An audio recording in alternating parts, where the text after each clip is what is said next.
Yes student, इससे पहले वाले जो लेसन था, इससे पहले वाली जो वीडियो थी उसमें आप लोगों ने एटम्स के बारे में स्टडी की थी हमने, और उसमें अपन ने एटम्स के बारे में जो उसके कंजर्वेशन ऑफ मास है, कंजर्वेशन ऑफ जो है डेफिनेट प्रोपोर्शन है, डाल्टन एटॉमिक थ्योरी है, उसके बारे में अपन ने स्टडी की थी। अब जो नेक्स्ट पॉइंट है अपना वो है मॉलिक्यूल्स।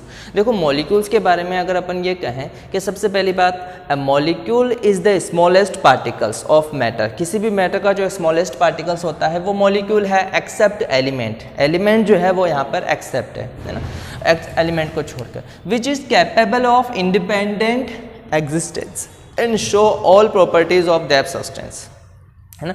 यानी कि कोई भी ऐसा कोई कंपाउंड अपन ले लें या कोई एक ऐसा मॉलिक्यूल अपन ले लें जिसमें कि क्या हो, दो या दो से ज़्यादा एलिमेंट प्रेजेंट हो एक डेफिनेट प्रोपोर्शन के अंदर। जैसे एग्जांपल के फॉर्म में अगर अपन ये कहें कि मान लीजिए आपके पास H2O है यानी कि वाटर है, तो यहाँ पर ये जो H2O है ये क्या है, एक स्मॉलेस्ट पार्टिकल्स है। किसी भी मैटर का स्मॉलेस्ट पार्टिकल्स जो होगा वो क्या कहलाएगा, यहाँ पर मॉलिक्यूल कहलाएगा। और ये जो वाटर मॉलिक्यूल है, इस वाटर मॉलिक्यूल के अंदर अपन ये कह सकते हैं कि यहाँ ये जो वाटर मॉलिक्यूल है ये वाटर की सारी प्रॉपर्टीज़, जितनी भी केमिकल प्रॉपर्टीज़ होगी उन सभी केमिकल प्रॉपर्टीज़ को ये शो करने वाला है, ठीक है। और अब उसके बाद अपन बात करते हैं टाइप्स ऑफ मॉलिक्यूल्स की, कि मॉलिक्यूल्स कितने टाइप के होते हैं। नॉर्मली अपन यहाँ पर ये कह सकते हैं कि जो मॉलिक्यूल्स हैं वो दो टाइप के हैं। फर्स्ट जो मॉलिक्यूल है, फर्स्ट जो टाइप होता है वो होता है होमो एलिमेंट्स या होमो एटॉमिक बोल सकते हैं इसको, होमो एटॉमिक मॉलिक्यूल्स। दूसरा जो होगा इसे अपन बोलेंगे हेट्रो एटॉमिक मॉलिक्यूल्स, ठीक है। फर्स्ट है होमो एटॉमिक मॉलिक्यूल्स। देखो होमो जो वर्ड होता है, इस होमो वर्ड का मीन्स होता है एक जैसा, यानी कि those molecules are present in same elements या same atoms, those molecules have same type of element, same type of elements और एटम, जिसमें सेम टाइप के एलिमेंट्स हो या सेम टाइप के एटम्स हो वो क्या कहलाते हैं, होमो एटॉमिक मॉलिक्यूल्स कहलाते हैं। जैसे एग्जांपल की फॉर्म में अपन बात करते हैं O2 यानी कि ऑक्सीजन मॉलिक्यूल, ठीक है। इसी तरह से अपन बात कर सकते हैं N2 यानी कि नाइट्रोजन मॉलिक्यूल्स। इसी तरह से अपन बात करते हैं क्लोरीन Cl2 मॉलिक्यूल्स, ठीक है। और इसी तरह से अपन ये दे सकते हैं क्लोरीन हो गया, ऑक्सीजन हो गया, इसके बाद यहाँ पर Br2 ले सकते हैं अपन, ब्रोमीन, ठीक है। तो यहाँ पर अपन ये कह सकते हैं कि जो एटॉमिक या होमो एटॉमिक मॉलिक्यूल्स होते हैं उसमें सेम टाइप के मॉलिक्यूल्स या सेम टाइप के एटम्स या सेम टाइप के एलिमेंट्स होने चाहिए, ठीक है। हेट्रो एटॉमिक, हेट्रो का मीन्स होता है अलग अलग, यानी कि दोज मॉलिक्यूल्स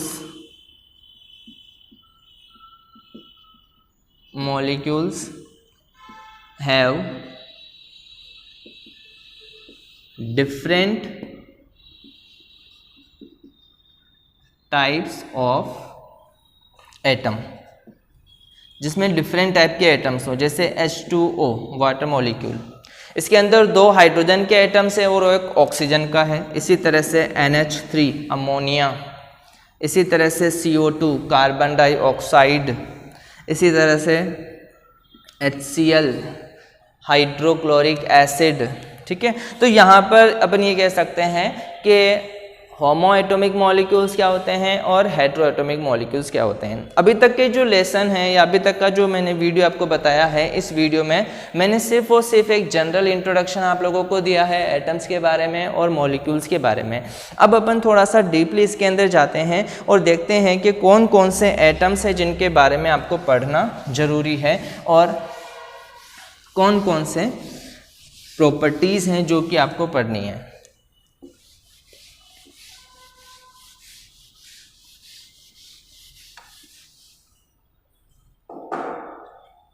देखो सबसे पहले बात अगर अपन बात करें एटम्स के अंदर, तो एटम्स जो होते हैं, एटम उनको सिंबॉलिक फॉर्म में लिखा जाता है। जैसे अगर मान लीजिए अपन कहते हैं कि अपने पास हाइड्रोजन एक एटम है, तो उसके लिए जो सिंबल यूज में लिया जाता है वो होता है H, ठीक है। इसी तरह से हीलियम, इसके लिए He यूज में लिया जाता है, ठीक है। इसी तरह से लिथियम Li यूज में लिया जाता है। बेरिलियम, इसके लिए Be यूज में लिया जाता है। बोरॉन B से रिप्रेजेंट करते हैं। कार्बन C से रिप्रेजेंट करते हैं। नाइट्रोजन N से रिप्रेजेंट करते हैं। ऑक्सीजन O से रिप्रेजेंट करते हैं। फ्लोरीन, इसको F से रिप्रेजेंट करते हैं। नियोन, इसको Ne से रिप्रेजेंट करते हैं, ठीक है। तो यहाँ पर अगर अपन देखें तो 1 2 3 4 5 6 7 8 9 10 एलिमेंट्स हैं, और इन 10 एलिमेंट्स के सिंबल मैंने आपको बताए हैं। देन उसके बाद अच्छा, आप लोगों को फर्स्ट 1 से लेकर के मिनिमम 20 तक के एलिमेंट्स के बारे में, उनके सिंबल भी आपको लोगों को याद होने चाहिए, और उनके जो नेम है वो भी आप लोगों को याद होने चाहिए। और 10 एलिमेंट्स और मैं आपके सामने बता रहा हूँ अभी। सोडियम Na से रिप्रेजेंट करते हैं इसको।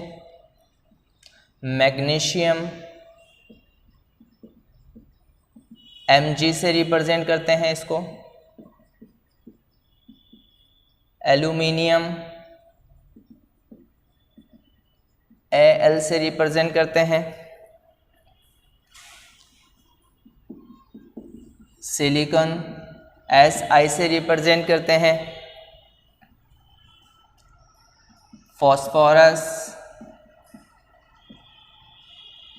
P से रिप्रेजेंट करते हैं इसको, ठीक है। उसके बाद ऑक्सीजन नहीं, सल्फर S से रिप्रेजेंट करते हैं। क्लोरीन Cl से रिप्रेजेंट करते हैं। आर्गन, इसको Ar से रिप्रेजेंट करते हैं। 11 12 13 14 15 16 17 18। एक second, sodium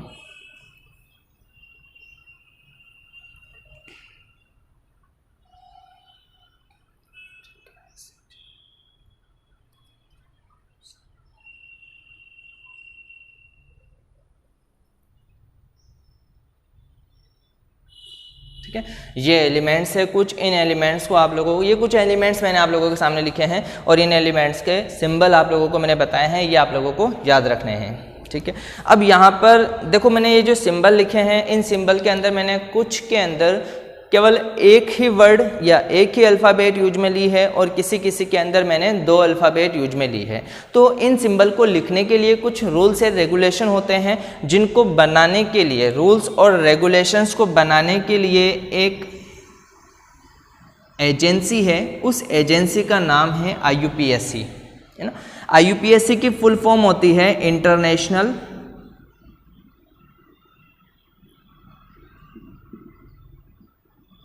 union pure and applied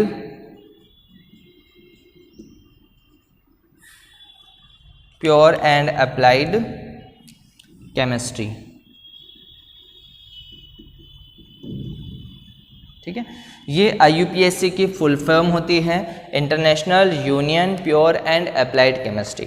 chemistry के अंदर जितने भी इन्वेंशन होते हैं या जितनी भी नई खोज होती है उन सभी के जो रूल्स और रेगुलेशन बनाती है, जिन पेटेंट को या जिनको जो है नोबल जो प्राइज़ मिलता है वो भी जो है IUPAC के थ्रू ही नाम सजेस्ट करने पर दिया जाता है। ठीक है, तो यहाँ पर अपन ये कह सकते हैं कि ये एक इंटरनेशनल लेवल की एजेंसी है जो कि पूरी दुनिया के अंदर होने वाले इन्वेंशन के ऊपर अपनी पकड़ रखती है। ठीक है, यहाँ पर ये IUPAC की फुल फॉर्म है जो भी आपको थोड़ी पता होनी चाहिए। फिर मैंने आप लोगों को ये कहा कि जैसे मैंने हाइड्रोजन के लिए H सिंबल यूज में लिया, लेकिन मैंने हीलियम के लिए HE सिंबल यूज में लिया, तो मतलब ये है कि जो फर्स्ट लेटर होगा वो हमेशा कैपिटल लिखा जाएगा, और क्योंकि यहाँ पर H पहले ही यूज में ले सकते हैं तो इसीलिए अपन ने उसका सेकेंड लेटर HE जो है वो यूज में ले लिया, और सेकेंड जो लेटर होता है वो हमेशा जो है स्मॉल लेटर होता है। ठीक है, इनके जो नेम है वो इनके नेम बहुत सी बार IUPAC के थ्रू ही दिए गए हैं, और बहुत सा जो है अलग अलग नेम होते हैं, और उन्हीं के बेसिस पर जैसे मान लीजिए कोई एटम्स हैं, जैसे ये सोडियम है और ये सोडियम जो है SO से है लेकिन यहाँ पर N है, A है, तो मीन्स यहाँ पर ये है कि ये जो सोडियम है इसका नाम जो पड़ा है वो नेट्रियम से पड़ा हुआ है। यहाँ पर ये जो नेट्रियम है ये क्या है, ऑर्स है किसका, सोडियम का। सोडियम का ऑर्स है नेट्रियम। ऑर्स वो होते हैं जो माइंस से अपन को मिलते हैं, और इससे जिस फॉर्म में सोडियम मिला है वो कौन सा ऑर्स था, नेट्रियम था, और इसी के बेस पर जो है इसका नाम जो है, इसका जो सिंबल है वो Na रखा गया है। और इसी तरह से मैग्नीशियम है, एल्यूमिनियम है, और सिलिकॉन है, फास्फोरस है, सल्फर है, क्लोरीन है, ऑर्गन है, ये सारे एलिमेंट्स हैं। ठीक है, अब इन एलिमेंट्स के अंदर आप लोग NCERT बुक्स के अंदर एक टेबल है, उस टेबल के अंदर आप लोग आसानी से देख सकते हैं कि इनके एटॉमिक नंबर क्या हैं, ठीक है, और इनके एटॉमिक मास क्या हैं और इनके सिंबल क्या हैं। ये एटॉमिक सिंबल आपको याद रखने हैं, एटॉमिक नंबर आपको याद रखने हैं, क्योंकि जब तक आप लोग ये एटॉमिक नंबर और एटॉमिक सिंबल याद नहीं रखोगे तब तक जो है आपको आगे की बहुत सारी चीज़ें समझ में नहीं आएंगी, और इनसे रिलेटेड जितने भी क्वेश्चंस है वो आप लोग नहीं कर पाएंगे। ठीक है, तो नेक्स्ट जो वीडियो होगी उस वीडियो के अंदर मैं आप लोगों को कुछ एटम्स के जो है मैं 20 तक के एटम्स के आप लोगों को जो है एटॉमिक सिंबल भी बता दूंगा, उनको याद करने का मेथड भी आप लोगों को बता दूंगा, और साथ ही साथ जो है उससे रिलेटेड कुछ क्वेश्चंस भी अपन करेंगे। ओके।